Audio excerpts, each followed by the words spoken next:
Mercury at the moment because it's in my calendar. Well, we do what we do. Today, Barry and I want to know, are you in a wrong relationship and wanting to know how to let go, or you let go of one, but you're still pining? We're going to talk about all that today, huh, Barry? Oh, we are, yes. Yes. So welcome to the newsstreamingnetwork.com, WGSN-DB Going Solo Network, radio, TV, and podcast, #1 internet singles talk network. And this is Let's Talk Dating with Christine and Barry. Hi, Barry. Christine. I guess maybe we'll start out with saying, how will you know if you're in the wrong relationship? And it might be time to let it go, because I was talking with somebody today that's not a client. She's thinking about it. And she said, I realized that I was only in the relationship for the chemistry, and it really blinded me about everything else. I went, well, that's a very good awareness. Mm-hmm. You're starting in the right direction. And how do you not do that again? And how do you not spend quite so many years doing it? So I think she's going to turn into a client. We'll see. Yeah, I was having a conversation in a Zoom meeting yesterday with somebody about a similar result, different perspective, meaning that she was in a place where she realized she'd overstayed. Like she was staying for other reasons than the relationship. So it wasn't chemistry based, it was almost loyalty based. And she realized she should have said no and walked away quite a while ago. And she's now finally going, you know what? No more time. Let's do it now. So yeah, it's however you get there in a way. Hopefully. And we all get there at our own pace. We all get there when what the last thing has to happen. Mm-hmm. So there's a wonderful picture on the internet about the bud of the flower and the open flower. And the way it explains it is that we often fear change. Mm-hmm. We don't want to do something different, partly because it feels familiar and comfortable where we are, we think. And then looking at, would I be able to have something else again? Will I be lonely? How scary it is financially, or a house to live in. And so the fear, here's the hurt, here's the uncomfortable bubbling under the surface, and the fear is way bigger. And as long as the fear is bigger, we're not going to do anything. I mean, talk to anybody that's a recovered drug or alcohol user. That's this, what feelings I'm going to face, or friends I'm going to lose. And so the pain starts getting more, and it starts bumping into it. And when it passes even a little, when the pain gets greater than the fear, that's when people start saying, wow, this is really hard. And I think I may need to do something different. And that's what Barry and I look for. That means you're open. You don't know what to do. And that's why we're here. You're at least open to hearing something else and being brave. You can't wait till you're not afraid. That's not going to happen. The fear just has to get overtaken. You're still going to be afraid, right? Right. Well, the quote is something along the lines of that courage is the willingness to take action, even when it's like in the middle of the fear, you do it anyway. Because the thing is that the fear may actually never dissipate, because there's always some part of you going to believe something that may not be true. And the quote about fear is like fantasize it. False expectations appearing real is one of them. There's so many other variations on it, but the key thing is that fear is based not on fact. So unless you're being chased by a tiger, the fear may not be real. So even though you're sitting there, I can't leave because I'm too scared to leave, it's like the reality is you're simply not willing to give up the comfort and the ease that you think you have. But the pain, as you said, of what's not working is still in the background. It may not be big or it may not be visible yet, but it's going on. And so until you become willing to look at all aspects of the relationship and see it honestly and see yourself honestly, it's very hard to make a move and to depart. But it is a thing that is happening sometimes with clients and with friends, and my own journey too. And I know it's the same for you as well, where we finally go, oh, okay, I understand now. Like I need to take this action, even though it doesn't appear to be the easiest choice. It doesn't feel uncomfortable to do that. But it's like, because ultimately as human beings, we like to be comfortable. So sometimes we'll stay in the most ridiculous place because it's comfortable against the perceived discomfort. But the reality is, it's like, putting crabs or lobsters into a pot when it's cold water and you heat it up. You may not realize how uncomfortable you really are because you put up with so much over the time. So when are you ready to let go? When are you ready to move on from the wrong relationship is the question. Yes. When I started this is my second company, my first company, my party planning business for 25 years. My girlfriend right away gave me the Susan Jeffers book, Feel the Fear and Do It Anyway. Mm-hmm. Oh, it was so helpful. I mean, I'd never been an entrepreneur. I'd never been in charge of, my hours and my pay and paying taxes and all the stuff that I'd worked inside of companies forever and never really gave it much of a thought. And now it's like, oh my gosh, it's all on my shoulders. It's kind of scary. And I did it anyway with lots of help and support from my friends and my family. And so what I said was, okay, I'm going to keep talking about the stuff that's scary. And what happens often is it's all in the emotion that makes us pretty much freeze. When we're in high fear, we freeze. You think you're going to run away. Animals run away. We often freeze as adults, as human beings. So to look at here and then go, what is it really up here? If you start really using your brain, which is more logical, soothe your emotions, go to your brain, and it goes, well, that's when you ask, what's the worst thing that'll happen? And is it less worse than here? So we talked a few weeks ago about pick your hard. It's hard to stay in pain, and it's hard to change. You pick your hard. That's the thing. Do you want to keep staying? Okay. So that's when I give, like the one yesterday, not the one today, but the one yesterday, who's a client, I said, these are the three choices as I see them when you're in a relationship and it feels hard. You can stay and keep complaining. It's not working. Nothing's changing because it's who he really is. Or you can stay and stop complaining. Way easier to be someplace if you're not arguing all the time, if you're not getting mad at them all the time, if you're accepting this is how they are. It's a viable choice. Or your third choice is to leave and look at what the other options are about leaving, even though it's scary. Leaving can be so hard. That's the thing, is it is the rationale that we use, and it is sometimes look at, okay, if you really look at all the pluses and minuses, and if you want to do it as a holistic and even that way too, like staying means this, and this, whereas leaving means this, and this, and so you actually have this balance of scales of saying which is the most logical choice to make. And emotionally, it's never going to be in balance because we don't have equal weight on either side, because we have an attachment or we have an aversion or whatever it is. We carry an emotional weight that's not in balance. But the logical way of thinking, as you said, like using your mind, using your brain, being logical about it, can be a good way of seeing the reality. Because when you do put yourself in a position of looking at both choices and you write things down, your emotions tend to come into line. Oftentimes, though, they'll show their real colors, like their true colors. So you'll actually get to understand why you're feeling a certain way, because you look at the facts in front of you and go, yeah, but I feel this way. Like, now you know. So you get to choose from that place as well. Yes, a very logical place. So I love your idea of thinking about the weight when you're making the list. So I suggest that too. Write down all the things that are good. Write down all the things that are bad. And it's interesting how it's often less quantity, less quantity. And then I need to give it quality. The quality of your life. What does this add to your life, the good things, and what does this take away from your life, the hard things? And when you look at that, at the percentage that it's adding or taking away from your life, that often will help them move a little bit more in the direction of, this isn't good for me and I do need to leave. Yeah. And the thing that really comes back to, and I'm going to say this, I'm sure more than once during this show, is how do you best take care of yourself? Is being in the relationship caring for you, or is leaving caring for you more? And because the thing is, I know we're doing stuff about loyalty and duty and responsibility and everything else. Sometimes we stay in a position in a relationship where we're more loyal to our partner than we are to ourselves. And so we carry this weight of, I can't leave because I have this whole responsibility to this relationship, to this partner. Meanwhile, you don't look at yourself in the mirror and go, how much am I suffering? So again, back to the scales, you got to know what's working, what's not. And also what really comes back to what's true for you. How do you feel if you stay? How do you feel if you leave? And of course, there is the whole piece about when you leave a relationship, there's the fear about not finding somebody else. And you have all the fantasies and false beliefs and illusions and what won't work when you get out there, which is one reason why you don't want to leave in the first place, because at least you've got something now.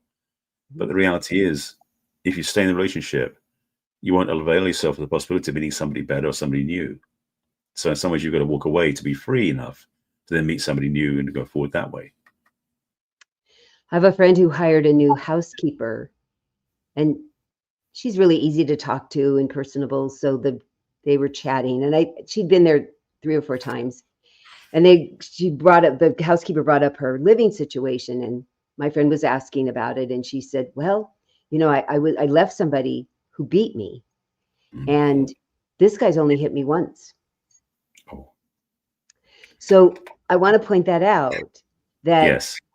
the gradations, that if you decide, I don't want somebody who will physically hurt me, even once is too many. Yes. In her mind, it was at least better than before. She wasn't ready to make the big leap. She was doing it incrementally. Oh, I know. I knew your face would be so shocked when I said it. Yeah. So one of the books I recommend for this particular subject, I can't tell you how helpful it is, and it's really little. It's called Too Good to Leave, Too Bad to Stay. It is fabulous. It talks about all this, weighing lists, how if you're going to stay, if you have huge little kids or financial or whatever it is, if you're going to stay, how to stay, not keep depleting yourself so that you don't end up complete puddle on the floor, because that's what happens when we stay in a relationship that's wrong for us. It could be that it's physical or mental or emotional abuse. It could be that they're really immature. They're just immature, and you're more mature, and you saw the potential and you thought they'd grow up and they haven't. Is this really the best place for you to be? So wrong. And then it could be wrong at work. It could be wrong with your family. It could be wrong with a friend. That when you keep looking at, what do I give? What do I get back? Have I asked for what I need and want? Maybe not. Try that. Ask and see if they can give it back. And if they can't or they won't, then you need to decide, can I stay a place where I'm not getting my needs met? I'm pouring into them and their potential, but am I getting my needs met? Probably not. No. And the challenge is, and we talked about this in plenty of other episodes about, if you date possibility, and you meet somebody and or you make somebody think, well, I can make them better. I'll make this relationship really works. Like, these are all, as we said before, erroneous approaches to having a relationship in the first place. Ideally, when you are looking for a relationship in the first place, you're choosing what's the highest possibility you can have. And if you get into a relationship where it's not that, sometimes it's easier to cut things off earlier than later. So about, how to let go of a wrong relationship. Well, depends how far in some ways you are into the relationship, how long you've committed. Because for some people, it can be 3 or 4 weeks in the relationship. They're going, you know what? No, it's not going to work. I need to move out because I fell in love with the possibility and I know it's not true. So let me walk away and try something new. But it could be after 25 years and 3 kids that you're in the wrong relationship. Like you're talking about how your friend's housekeeper left an abusive relationship. Some people I know were in relationships that turned abusive many, many years later. And so they didn't think they were in the wrong relationship. And again, like I said, about, boiling the crabs in the pot, it snuck up on her because it happened over a period of time. And so she didn't realize how much abuse she was receiving, because it had snuck up on her the way it was, because the guy was, I don't know if he was subtle enough or just didn't know how much he can get away with or whatever it was, but he didn't come out and just blatantly become abusive. He just became less and less peaceful, so we say. And so this thing about letting go of the wrong relationship doesn't have a time frame on it either. It's a degree, it's a level of feeling, it's what lines up for you. So being honest with yourself, and yes, after a 20, 25 year, 30 year marriage or relationship, it can feel like it's easier to stay than to go. But if your peace of mind, if your heart, if your emotional well-being is suffering because of the relationship, these are clues that maybe you do need to walk away even that far down the road. Those are very good clues for people to decide if they're in the wrong relationship. Yeah. So if you feel better when you're with them and it adds to your life, or if you feel worse when you're with them and you're drained when you leave, those can be definite clues for any interactions you're having with people. So to be really cognizant of, how do I feel when I'm at my best? And then I'm going to see my little barometer when I'm out in the world or hanging out with my friends or my family or my romantic partner. And do I feel just as good when I'm with them? Do I feel even better when I'm with them? Do I feel even better when I leave? Because I had to learn how to do this finally, that I kept spending time with people that when I left, they would, oh my gosh, this has been so great. I really liked it. I'm like, I am exhausted. I'm emotionally exhausted. I'm mentally exhausted. They were not bad people. They were just hard for me, for who I am and what works for me. So I had to get really clear about, oh, I can't spend at least a lot of time with them. I could spend when I'm at my best and my battery's all the way charged. If I want to spend time with them because they're part of a group I like, I'll go do it then. Have lots of thoughts about when I'm going to spend time with them and not, though. Yeah, I have memories of dating and being in a relationship where when they left, I had a sigh of relief. It was like that clear. It's like, oh, okay. That was like clue enough that I need not to continue this, because if I have a sense of relief when they're not there, there's no point in being with them. Clearly, the price is too high, no matter how good the sex is. You know? Yeah. Because, the sex can make us really ignore. Yeah. Yeah. Figuring out what is going to add to your life. It's really important. And seeing, does that person enhance it? And do you enhance their life? I mean, that's what's really important too. So paying attention to, how are you feeling? And the other relief thing is I'll have conversations with people that they're deciding whether or not, the first time we talk is often when they're making big decisions. I wish I'd been there a little sooner, but oh well. So I'll say, tell me what you would miss if he was gone tomorrow. Tell me. I want the list. And it's fascinating how the ones who really have a really good solid list of good things, and there's things that they probably haven't asked for that are the hard things, often those relationships turn out to be lovely. And then it's amazing the ones who say, as you, oh, I think I'd be relieved. I think I'd be sad and I'd be relieved. I go, okay. When you look at the things that are hard and you'd be relieved that those hard things, yeah, you'd miss these things, but you really would be relieved. That is helpful too, if you can process it that way in your brain. Absolutely. Yeah. It's so interesting as human beings, how we fall into these convenience, like almost like being in a rut, because it's just easier to stay in what's familiar than it is to step out something bold. So understandably, when you're in a relationship, especially you become connected to that person over a period of time, there's a comfort and ease that you basically feel like it's smoother than if you do leave. Because yes, obviously, in some cases, being single is not as smooth as being in a relationship because there's nobody else there when you're single. However, and I speak from personal experience, being single often is a much happier place to be than being with somebody you don't want to be with, just to be transparent. And so I know some people who date and date and date because they want to keep trying to find the one, and they don't necessarily find them, but they'll keep persisting in that because a part of them doesn't want to deal with being single. They'd rather avoid that. And I'm here to say the best relationship you can have is the one with yourself. And sometimes being single for a period of time, not saying for life, but for a period of time, is the wisest thing you can do, because you can really regroup and be with yourself and get to really make that relationship healthy. And letting go of a relationship that doesn't work, maybe the final straw that broke the camel's back, so to speak. It might be the final thing saying, enough, I can't keep doing this. I need to change. And it might be the gift that actually gives you the springboard to leap into your life with yourself, to really work on who you are as a partner in the first place, so you don't choose a relationship that doesn't honor that.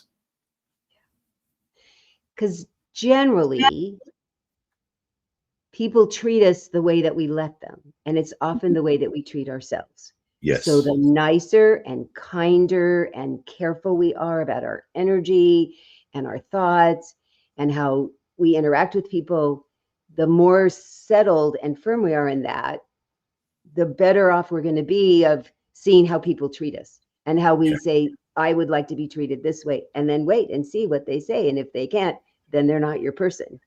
But you need to be clear about it first and act on it yourself before you go down that road. Because you can't, I've seen men who've tried really hard. They were really good men trying really hard, and the woman couldn't accept it because she didn't believe it about herself. It was really disappointing for all sides. Happens. I know. So if this has piqued your interest and you think you might want to reach out to Barry and I, we'd like for you to finish watching. But right now we're going to tell you how you could reach us when we're done. You're done watching. So the best way to reach me is to schedule a complimentary conversation with me. So you go to my website, which is www.theperfectcatch.com. Scroll down to the middle. There's a What's Holding You Back questionnaire. Click on that. There's 10 brief questions about what's happening now and what would you rather happen. And then it'll give you a link to my calendar so you can schedule your complimentary conversations with me directly. You can also send me an email at Christine@theperfectcatch.com and tell them how to reach you, Barry. Well, similar to Christine, I also have a website, which also has an opportunity to get on my calendar. So you go to barryselby.com, which is my site. My name is easy to find. And at the top of the screen, there is an opportunity to schedule a chat with me. And same as Christine, I have a questionnaire, a different one. I presume I haven't seen your questionnaire, so I think mine's different. But you fill out the questions on that form. And also it'll be a Zoom chat, by the way, just to be a heads up to that.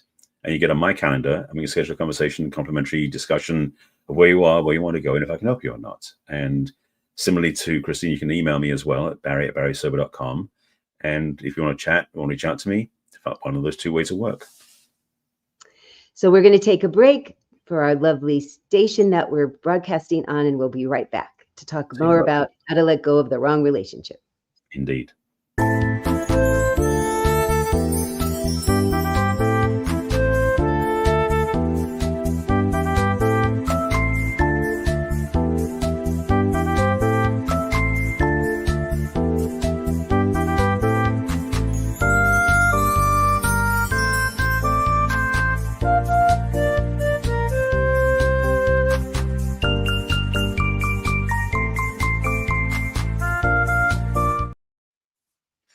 Hello, we're back, and this is Let's Talk Dating with Christine and Barry, and today we're talking about how to let go of the wrong relationship. So we've been talking about how to determine if you're in the wrong relationship, and now we can talk about what to do when you say, yeah, it's really time. It's really time to let go and move on. And no, you'll generally be sad. Yeah. If you liked them well enough to go out for a while, and you probably, most people are picturing some sort of a future, you're going to grieve about the future that now can't happen because you're saying goodbye to them. That's a big step. Yeah, the emotional investment does have a price, unfortunately, which is you do need to grieve that part that you let go of. And that's not a bad thing, by the way. It's part of the healing, part of the completion. But again, as I said before the break, if you're afraid of that sacrifice to let go and move away, the pain you're going to put up with or the discomfort you're going to put up by staying in a relationship may be a lot worse than if you do leave. So how do you leave in a way that's healthy? How do you take care of yourself? How do you let go of it so you can move forward? And one of the ways that you have to really recognize is, what is it you really want? Because if you start looking at where you want to go, it tends to start to erase what place you've been that doesn't work for you. That's one piece of the puzzle. Yeah. So being really clear about what wasn't working, make a list. Make a list of what wasn't working, and then make a list of what would you like instead of that, and then get rid of the what you don't want, because you don't have to pay attention to that anymore. You're going to pay attention to what you do want, and realize, let your heart grieve. Spend some time. When Barry was talking earlier about jumping into something new right away as a distraction, your heart is still bruised. A little, a lot. Let it heal a little. Get with people who are good and supportive for you, friends that have your back, family that have your back. Good to always have them cultivated beforehand so that you have them there, because they will let you put salve on it and heal it so that you are going to be more of a whole person before you go looking again. Yeah. In fact, I would even dare to say that you might want to seek some professional counseling guidance too. And this is why we're both here. It's why we do what we do. But the reality is, sometimes finding someone who's neutral, who is really looking to help you go where you want to go without having an agenda or bias involved, can be a really good resource to bounce things off of. Even if it's just, as I said before at the break, a complimentary conversation, even that could get you started on the path to where you want to go in the first place.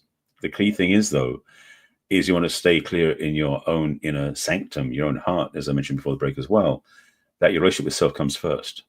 So after you've gone through what level of grief you ever go through from the breakup in the past relationship, is how do you take care of yourself as a single person, honoring, respecting, caring for, nurturing, supporting yourself before you meet somebody else? Because that's going to reset your paradigm, so to speak. It's going to put you in a new place where you can see from a clear lens what you really want to attract and what you look for. Because as Christine said, you start making a list of what you don't want or what happened in the relationship that you really walked away from.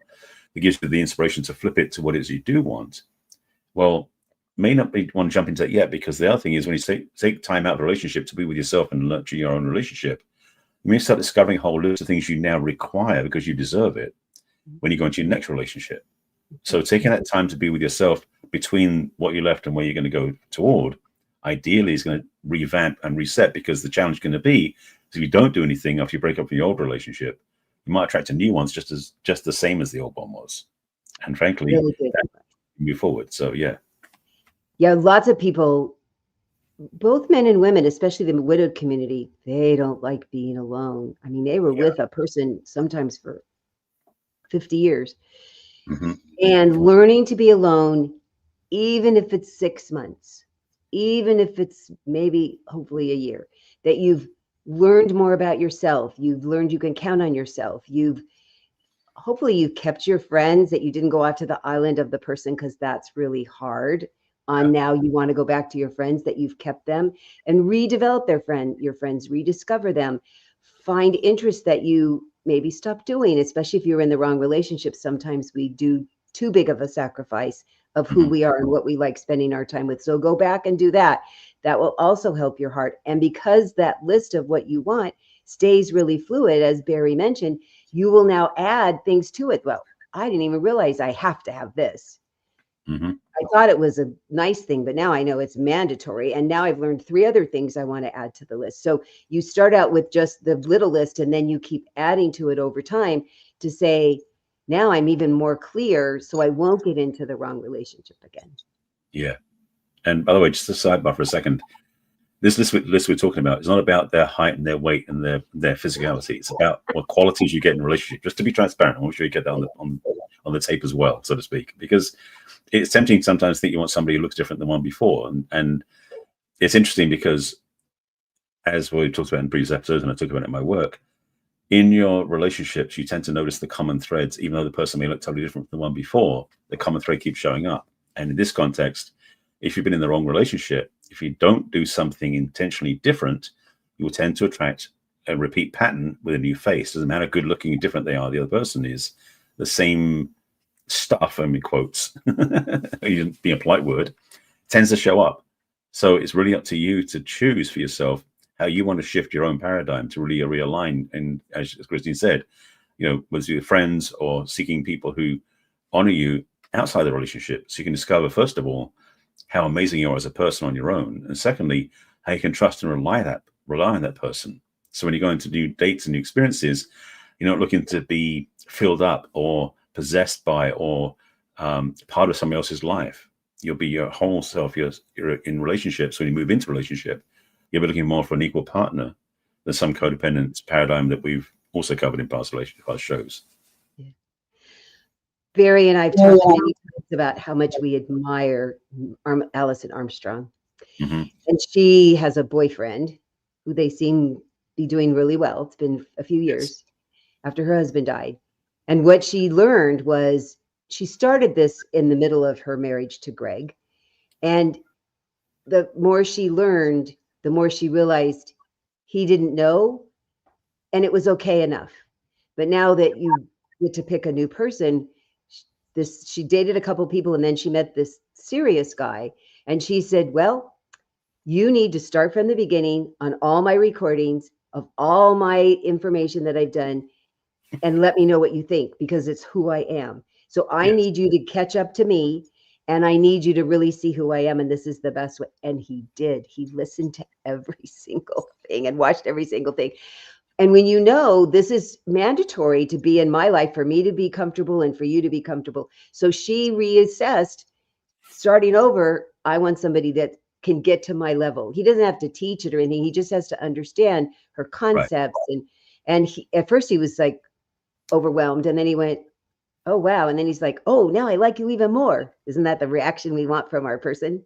Oh, yeah. I mean, the truth is, I was in a conversation Monday or Tuesday about this, that in my own experience, because I've been single quite a long time, is because I've done so much work and become such a student of different teachers and different skills, peoples. And I actually met 2 of my teachers on Sunday who I haven't seen in 12 years. And it's so cool to connect with them again. But the recognition is, for me, is that I'm always learning new things and becoming better at being myself. And so if I'm with somebody else who hasn't done that, and I said this rather bluntly, it's like, if they're not someone equal to me who's going to dance with me and play with me with their own version of what they have, they're not the same as me, they're basically going to become a client. So that's not going to work. And so the conversation that I'm suggesting you look for when you're out there in your own experience and what you're going through is to really value yourself, first of all. Secondly, if you do have a lot of background and skills as students of learning new skills and being different teachers, like we recommend Alison Armstrong as one of ours, then you'll become a different person than you used to be. And so your qualification of who you want to meet has to rise to meet where you are now, because you've changed and you've grown. That is so the truth, because somebody who has all this knowledge like you and I do about relationships and relating to people and how schooled each of us are in the opposite sex, which is just so fascinating that we get to do this together. It's interesting, the men that I chat with who are automatically concerned about it. They're not curious. I want somebody that's at least curious, or somebody who's excited. And it is what you said. I've had 3 men who reached out to me through one of my Facebook groups I'm in, and we had this conversation with me, and I kept answering back, and they go, wow, you really do know a lot about men, and you really do understand men. I go, I really do. And they said, and you really do understand dating. And so 2 of those 3 have now turned into clients, and the other one's thinking about it. And so I tell people, when I'm talking personally, I'm not looking for a client. I'm really looking for somebody who might be a future partner. And it is kind of fascinating, because they wouldn't qualify as a partner for me, and they really want to learn more. And one of them, we've been working together for a little bit, and he's reconnected with the person who had been very special to him, and they're now on a different playing field together, and she's now doing her work. And so it's been fascinating how things have happened that way lately. That's the other part too. It's possible, not guaranteed, possible that you might discover that a previous relationship shows up in your life again, because the one you were in the interim that you now left because it was the wrong relationship. Yep. Because it may have made room for this one to come back into your life that changed and became much better. So, hello, Phil. Nice to have you join us. Hello to you too. Yes. Is the fact is that you might discover somebody else who you used to know many years ago who's been on their own journey. And so the 2 of you, and that's one of the things I love about this work, is that as you grow and become more whole and become more self-supportive, you may discover people you knew many years ago have done the same thing their own way, and you've just come together at a different point in life where you find yourself matching more. So that's pretty cool. Really, I have a very good friend who, she and her husband of a long time now, we're in a friends group together and never looked at each other as romantic. They never dated each other. They knew the people that they dated, and they reconnected it. I think it was their 20 class reunion, and went, now, now. So yeah, when you've done your own personal growing, which she had, and she found out he had to, you now could be a match for somebody. Yeah. So that's what's really important, that when you're in the wrong relationship, please leave. Accept what you learned. If you look back and say, this is what I learned, this is what I learned I didn't want, this is what I learned I did want, this is how I grew up, this is what the mistakes I made when I was in that relationship, and now I've learned to do different, then you never feel like, oh, that was a big waste of time, or I'm sorry I did it. You've used that time of your life in your life anyway. Why not look at what the positive things are? And when you do that, more of the people that are on the same level as you will tend to show up, for sure. Yeah. Which reference back to the wrong relationship for a second, because that's a good point as well, is when you get clear it's the wrong relationship, what lessons can you take from it with you? How can you use that for your upliftment? Because if you spent a bunch of years in, quote, the wrong relationship, you can either try and negate it out, which means a whole chunk of your life it goes missing, so to speak. Or you can say, okay, what is it that I learned there? And there must be lessons of some sort, because there was experiences you had. And so maybe it's things you say, well, I'll never do that again. Well, what was that you won't do again? And now can you flip it? As you said earlier, about flipping the script to what is you do want. But the lessons you learn in every experience, every relationship, build you towards where you want to go. So part of the letting go process is to integrate and to understand what it is that doesn't work, so you can be free to move into what you do want. And it's that inclusion and integration is kind of the process of evolving to be a better person in life in general. Such a good point, because what I hear, way more women than men. So they say, oh, I don't want to do that again. Great. What are you going to do about it? I'm just going to have this big guard up all the time. I'm just going to slam shut my heart. I go, well, that's an option. And especially not knowing more, I think that's a really good option. Let's work on that. You know more, so that you have a filtering system. You can vet people. They won't get intimately into your heart and your emotions without you learning things about them that they have to have that you want, and that they don't have the things you don't want.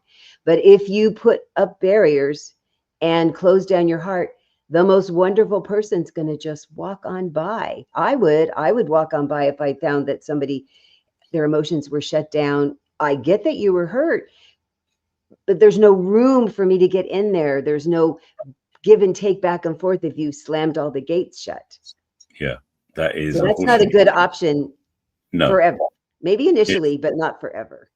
No, that is, frankly, that's the trap, is that we get so shut down because of past experience, and we get, especially we got wounded. If we were the one who was the victim of or the loser from that relationship, we carry these wounds around that are not, they're sore, they're raw, they're not healthy. It's not the way to approach a new relationship. And so I'll say this as a reminder is, no, I'm not sure that fits there. Sorry. If you're listening to the podcast, we're getting somebody who's on the live stream commenting. If you want to join us next time on the live stream, we'll tell you at the end of the show how to do that. Yeah. No tie in there. But the thing is that when you become clear that you need to heal the wounds, it's like you'll choose yourself first. Again, as I said earlier in the show, spending time with yourself, especially if you've got emotional baggage, wounds, upsets, hurt feelings from past relationship where you had the breakup from, you got to spend time healing. You know, if you had a bad cut or you grazed your knee and you fell down, you need to put put a bandage on it, put something on it so it can heal. If you don't do anything about it, it tends to get worse. It doesn't tend to get better. Same thing emotionally speaking. You've got to be willing, we should say, for your own well-being, it's worth investing in time, effort, support, how you do that, to heal those emotional cuts, emotional grazes, whatever we call them, so you can be whole again, healthy and ready to meet a new person. Because you don't want to, if you drag your broken heart, your wounded heart to the next relationship, you're going to meet somebody who basically likes your broken heart. And that's not a good thing. He'll keep you broken. So do the work, heal, and thrive. And I see most people say, I want somebody who's emotionally healthy. Are you? That's my first question I will ask. What work have you done? I'm excited if you've done work, then you will definitely attract somebody that is emotionally healthy too. But I want somebody to fix my broken pieces generally doesn't work very well. Not unless they're a coach you're hiring. Yes, but not a love interest. Exactly. So if any of this has resonated with you, then Barry and I would be so happy to talk to you. And as I mentioned, you can talk to me directly through my website, www.theperfectcatch.com, or send me an email. Also on my website, you can join my mailing list. Happy to have you get a repeat of the podcast every week and tell you what's going on in my life right now. And if you scroll to the bottom of that same homepage, you'll be able to click on all my social media of Facebook and LinkedIn and Twitter and Instagram and Pinterest and YouTube with all the replays of our over 220 wonderful advice for all of you. Indeed. And there's also my ebook at the top. You can click on it and download a whole book of dating advice for free. All I ask is that you please give me some feedback and a review. I'd be so grateful for that. And Barry, please tell people how to see all your social media information. So again, as Christine has, I have a website. You can go, as I said before, you can get on my calendar, and you can also join my email list at the bottom of the screen. So, sorry, two other things on the homepage. At the bottom of the screen on my site, barryselby.com, you can join my email list straight away and just get an email every week from me with a replay of the show and other things I'm working on. I've had a few other conversations recently that I'm sending in replays of. So if you on my email list, you'll be getting those sent to you as well. In the middle of the screen is one of my two quizzes. I have two quizzes, two assessments I created. I call them quizzes, but they're assessments. One is the relationship readiness assessment. Like, are you ready for a relationship? What's in the way? Where are you in that part? So that's if you go to barryselby.com/quiz or click on the link in the middle of the screen, that'll take you there. The second quiz is a self-assessment, a self-reflection, or a self-relationship assessment. And if you go, that's not available through the home screen, but if you go to barryselby.com/self-quiz, that'll give you 7 different areas to look at in your own reflection in your own life. And it'll give you some good grist for the mill, some things to chew on, so to speak.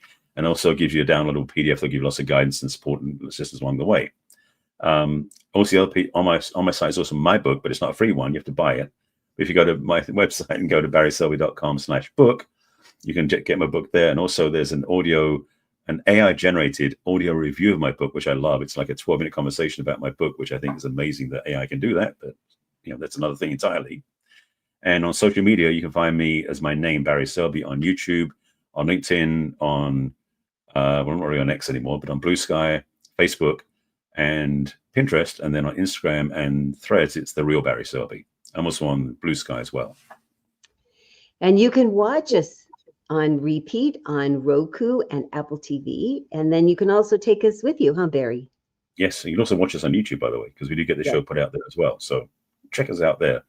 But if you want to take us with you when you're out and about in the world, so you're not actually looking at the screen, you're taking us with you on your phone, you can listen to our podcast, which is now on Apple Podcasts, Spotify, and Amazon Podcasts. And our show, basically, all the shows are there. So the 220 plus episodes, as Christine mentioned, are available right in your pocket. So have a listen, binge on our show, get to know what we're about. Definitely like and subscribe and comment on our shows, please. We'd love to hear feedback from you. And share it with your friends, because frankly, it may not be for you, but you know somebody it's for. And if you like watching us live, we're here every Thursday at 1 o'clock Pacific and 4 o'clock Eastern, and happy to take your comments and talk about them while we're chatting live. Yes. Look forward to seeing you next week. Bye for now. Take care.